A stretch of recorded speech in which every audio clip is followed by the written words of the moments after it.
Welcome back to another episode of Rock Boys Football, the perfect way to end the 2026 cycle for USC. Chad Bowden, Lincoln Riley, and USC seemingly locking up the number one class in the country with a monster flip commitment. Four-star wide receiver Kaden Dixon-Wyatt flipping his commitment from Ohio State to USC.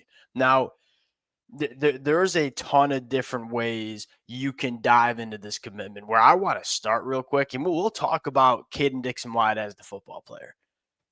We just saw a professional at work over the last 12 months, and that professional is Chad Bowden. I mean, this was a USC program that had not signed a top 10 class in the last 2 years. Chad Bowden takes over that general manager role, signs the number one class in the country. There was no drama.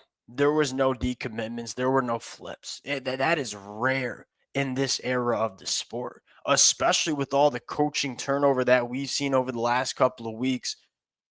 I know that Chad Bowden's no visit policy for guys who are committed to USC, it was a little controversial at first, and I get that.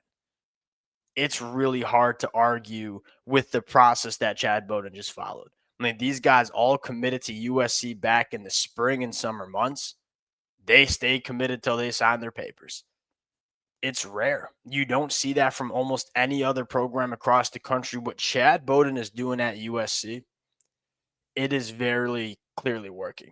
And when I look at this particular class in 2026, the thing that stands out to me, there's really two things. Number one, the presence in California. We knew that needed to get fixed. It did not take a rocket scientist to evaluate USC and say, well, not really sure what Lincoln Riley's doing, ignoring the state of California the way he is. Like Chad Bowden has come in and seemingly have locked down the state. Like this kind of flip commitment from just an optics point of view, it matters. We're not going to let Ohio State come to the state of California right in our own backyard in modern day and pluck out one of the best wide receivers in the state. That ain't going to happen. That happened a couple of years ago. That's happened for the last decade. That ain't going to happen anymore with Chad Bowden at the helm at USC. Number two, we'll talk about this a little bit more. The presence on the lines of scrimmage.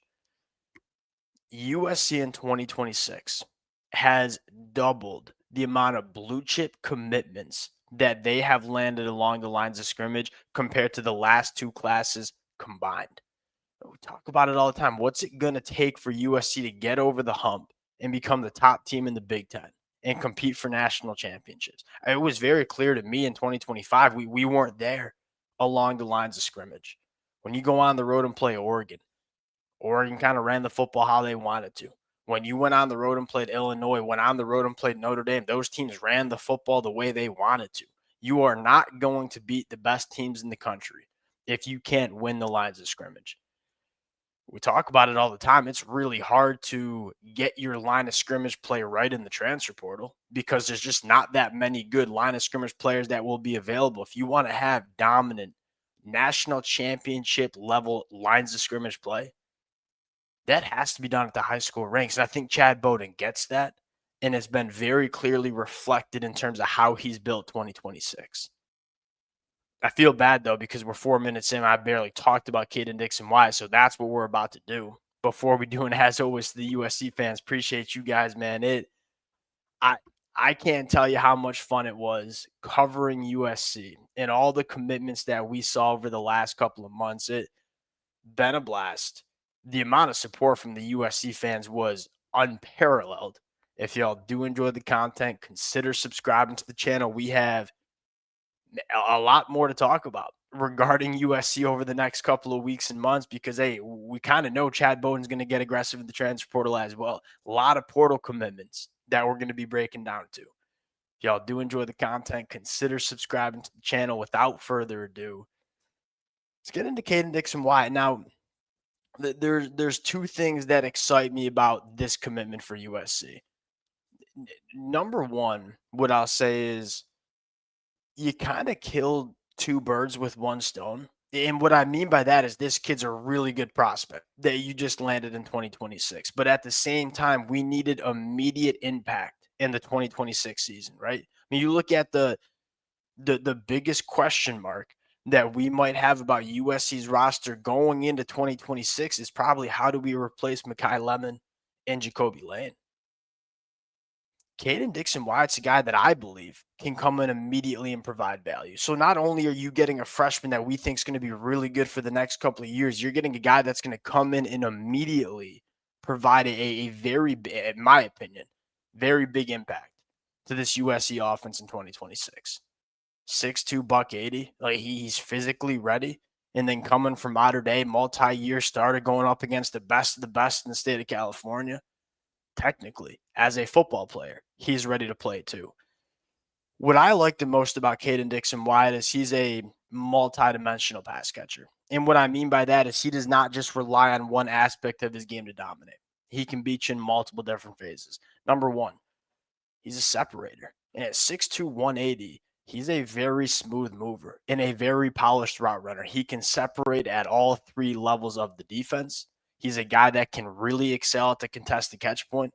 They just don't throw it up to him.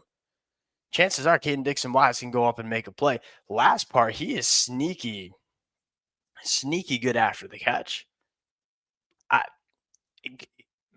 Trying to think about it. The best way to describe it is maybe Jacoby Lane-ish in terms of you don't really associate Jacoby Lane with being super dynamic after the catch. But every time he gets the football in his hands, he seemingly makes plays and makes people miss. Like that's kind of how I would describe Kayden Dixon-Wyatt. You turn on the film and say, it's a bigger body, contested catch guy. Then he gets the football on a bubble screen. He's making people miss. He's a big physical kid that's hard to bring down. I mean, you can get Kayden Dixon-Wyatt involved in a lot of different ways. Last part, I'll just say this, the optics of this matter. It's like last minute we are going to flip one of Ohio State's best wide receivers in the class, and we're going to bring him to USC. California kid. Like they're sending kind of a statement to the rest of college football that, hey, not even Ohio State when it comes to wide receivers are going to come to the state of California and get players that we want. If we want a player in the state of California, they're going to be playing their ball for USC. That's not something USC has been able to say for the last decade. They're starting to be able to say that right now under Chad Bowden.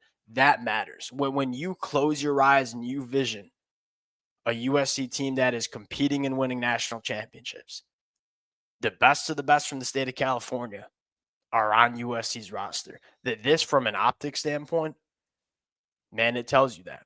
Now, let's look at this class in general. I think this is what the class is going to look like, and we'll see. At least I'll say this. I'm trying to make sure I'm confirming all of these letters getting sent in. It's elite, man. Like, find me the hole. Like, where's the position that's a glaring problem for USC in the 2026 cycle? You don't have that, right? I think there's multiple guys, and we'll talk about this a little bit later in the week. Multiple guys that I think will come in and provide immediate value to USC in 2026. But this to me, this feels like the group of players that if Lincoln Riley finally flips the switch and kind of creates the USC that a lot of USC fans envision, these names that we see on our screen are going to be the guys that kick off this process. Very, very exciting young crop of guys that are coming into USC. We'll talk about how they supplement it in the portal. Appreciate you guys rocking with it. If y'all do enjoy the content, consider subscribing to the channel. We'll talk to y'all later. Peace.